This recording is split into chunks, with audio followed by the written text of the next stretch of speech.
לילה טוב לכם, צינור לילה מיוחד מאוד הערב.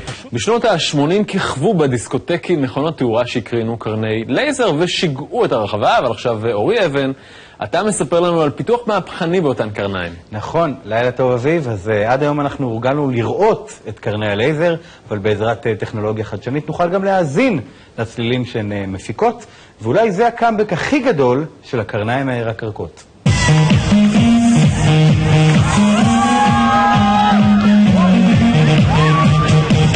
כן, אתם רואים נכון. האדם הזה ממש מפיק צליל מכל קרן לייזר. נגינת מוזיקה על קרני לייזר היא טכנולוגיה חדשה שהגיעה לישראל בתחילת השנה, והיא עומדת לשנות את פני כלי הנגינה בארץ ובכלל אפילו בעולם.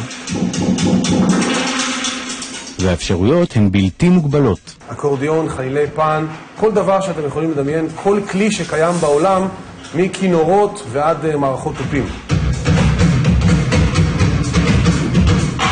יש לי פה 8 קרניים, 1, 2, 3, 4, 5, 6, 7, 8.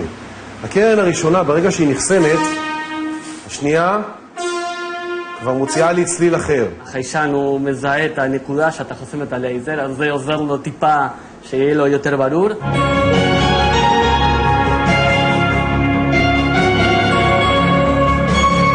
פה נמצאים כל הצלילים, כל הסאונדים.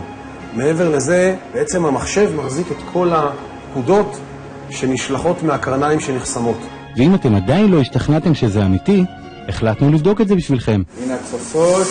זה משהו, זה שילוב בין מיקי מאוס למייקל ג'קסון, משהו כזה.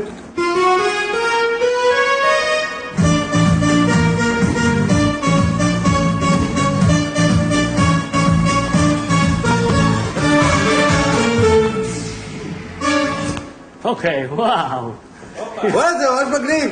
אבל העניין הוא שכשאני מנגן את טופ הזה נשמע כמו הפתיח של הטלוויזיה של אל-ג'זירה בערך. הקהל מגיב לזה בצורה של, אנחנו קוראים לזה תופעת הפלאפונים, אנשים פשוט הגיע משהו חדש לעיר. בערב נסענו למסיבת אוזניות שארגן אגף הנוער של רמת גן כדי לראות איך הקהל מגיב לטכנולוגיה ולנגינה.